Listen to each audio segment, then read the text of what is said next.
जातो तुझ्या पुरीला आणायला. जातो. सून कमी पुरगी तुला पण कर म्हणा तिला पण कर म्हणा. कोणाच्या वाडीच्या पंपाने दिलाय मला दगा, एवढा मोठा दगा दिलाय ना ते आता मला कोकट्याला आणलं. मी गाडी चालू करत होतो तेवढ्यात मला भेटला की भाऊ भेटला आणि म्हटला नाही शिकले नाही म्हणलं हो.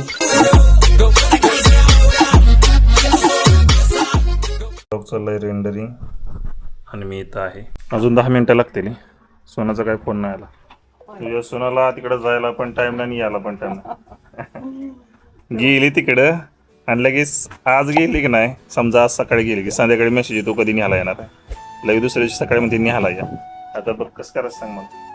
जाऊ ना आणायला, जाऊ का आणायला? तिला करमना तर तिला अजिबात करमत नाही तिथं गेलं की. तिला इकडे जायला पण दम नाही, तिकडे यायला पण दम नसतो.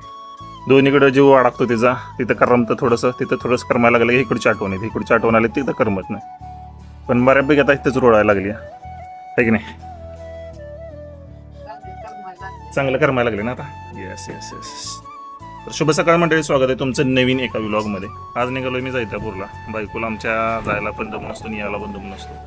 गेली तरी पण फोनवर फोन, कधी न्यायला येत आहे, कसं आहे, कुठं आहे, काय आहे. आणि गेली इकडे यायचं म्हटलं तरी पण नुसते घाय घाय घाय. आता मला सांगितलेलं 12च्या आतमध्ये या, नाहीतर 12 नंतर या.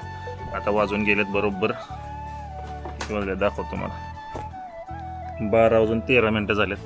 सो आता निघतो मी इथनं, जातो आणि डायरेक्ट तिला घेतो. आजच्या दिवसामध्ये काय होतंय काय माहीत नाही. व्लॉगमध्ये माझ्याबरोबर कंटिन्यू राहा डेली व्लॉगमध्ये. आणि हो, मला मी एक पोल टाकलेला की यूट्यूबवरती.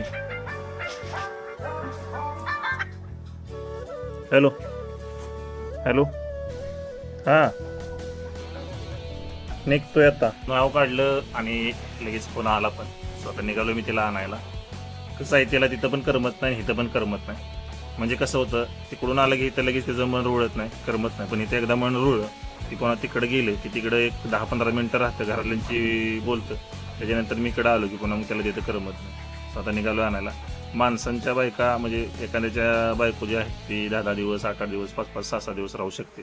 पण आमचं हे अजून तरी एवढ्या पहिला 1च महिना झाला लग्न, तरी पण त्याला 1-1.5 दिवसामध्येच माघारी रिटर्न पडते. सो बघूया आता कसं आहे. तिथे जातो, भेटतो, घेतो आणि येतो. चलो मेरे साथ में. जातो तुझ्या पुरीला आणायला. सोन कमी पुरगी तुला पण कर म्हणा तिला पण कर म्हणा. दोघींना पण कर म्हणा झालंय. माझं मारण इकडून तिकडे सोडायला पण दम नाही, यायला पण दम नाही. गाईज निघाला तर जायचं पुरला. गाडी चालू करतो मस्त. घरामध्ये बायको नसली, आई नसली की नाही, ती घर खायला पण उठतं.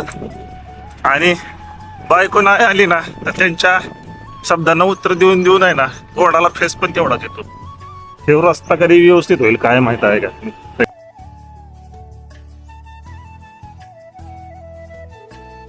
पाऊस थोडासा का बंद झालाय, परंतु शेतकऱ्यांसाठी चांगली गोष्ट आहे. शेतकऱ्यांनी पेरणी घ्यायला सुरुवात केली, पेरणी वगैरे व्हायला लागली. त्यामुळे एवढं चांगलं गेलं की 5-6 दिवसाचा जरा गॅप दिलाय पावसानं. त्यामुळे शेतकरी तर बऱ्यापैकी पेरून वगैरे सगळं व्यवस्थित करून घ्यायला लागले. नाहीतर शेतकऱ्याला पेरायला जर भेटलं नसतं तर या वर्षीची दिवाळी त्याची चांगली गेली नसती माहिती.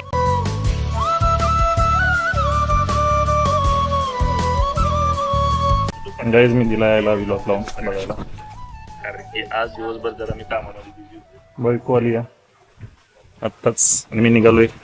थोडंसं काम आहे म्हणून कुशेगावला. सो वेळ होईल मला असं वाटतंय. बघूया, लवकर गेलो तर लवकर माघारी येऊ का. चलो गाईज, आत्ता ना माझा संघर्षाचा काळ चालू आहे.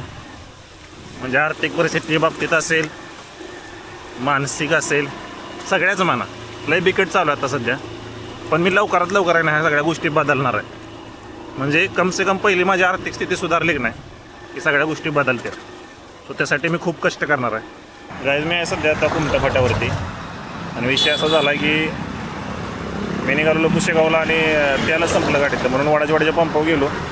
पण वडाच्या पंपाने दिला मला दगा, एवढा मोठा दगा दिलाय ना ते आता मला कोकट्याला आणलं. आणि गाडीचं तेल संपलं ते म्हणजे आत्ता गोळवाडीपाशी. बघूया आता काय होतं. आता मी करणार गाडीला हात. बघूया कुठली गाडी थांबते नाही थांबते. मजा असते माहिती आहे गाडीला हात करून जाण्यामध्ये. Thank you sir.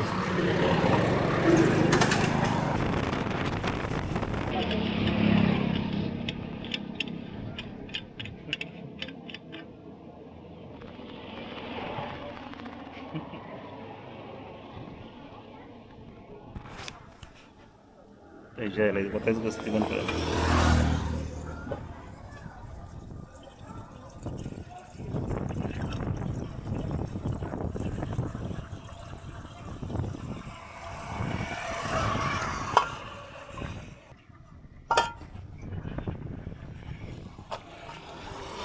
अशी कंडिशन आता सध्या माझी.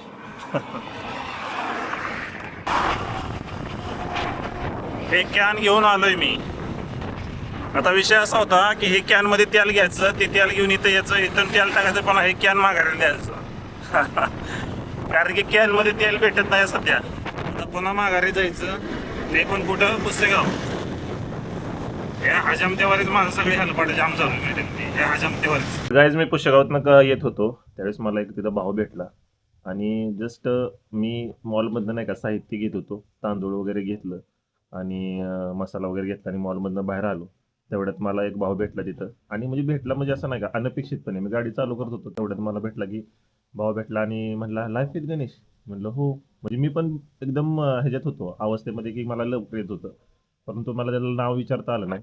परंतु भावा जर ही रील बघत असेल किंवा हा यूट्यूबचा व्हिडिओ बघत असेल तर नक्की तुम्हाला मेन्शन कर. कारण की बरं वाटलं की कोणतरी आपल्याला ओळखतंय. म्हणजे असे बरेच जण झाले. त्या दिवशी ह्याला गेलेलो माऊलीला त्यावेळेस पण मला दोघं तिघांनी म्हणजे नाही का एक दोघांनी बोललो पुस्तकामध्ये आधी एक दोघांनी विचारले. म्हणजे असं मला वाटतं ठीक आहे, सुरुवात आहे आपली. एक दोन जण एक दिवशी 100-200 जण 100% ओळखतील. सुरुवात आहे. So thank you. असाच सपोर्ट करत राहा. तुला काय म्हणायचं? नाही काय, फक्त माझ्या नवऱ्याला असं सपोर्ट करत राहा सगळी गाईस, कारण त्यांना पण बरं वाटतं, कारण त्यांनी पण खूप मेहनत केली पहिल्यापासून. सो कधी ना कधी कोण असं भेटलं की मनाला आपल्या खूप छान वाटतं की बाबा आपण किती स्ट्रगल करतोय, त्याच्याबद्दल आपलं कौतुक करणारी माणसं आहेत. सो भेटला तुम्ही दादा त्यांच्यापाशी, त्यांना बोलला, त्याच्यासाठी थँक्यू. थँक्यू. आणि आज पुन्हा एकदा बिर्याणीचं बेत आहे, परंतु आज जरा वेगळी बिर्याणी आहे. म्हणजे तांदूळ जरा वेगळा आहे. बघतो मी. मला वासीत पावतर येतोय. काय खाऊन पिऊन जगायचं असतं, जास्त काय विचार करायचा नाही. बायकोला पण म्हणलं खाऊन पिऊन जग, घरातल्यांना पण म्हणलं खाऊन पिऊन जगायचं या इच्छा गावात. चला दाखवतो. आज पण बिर्याणीचाच बेत आहे. असा आहे राडा. कशी झाली बिर्याणी? कशी झाली?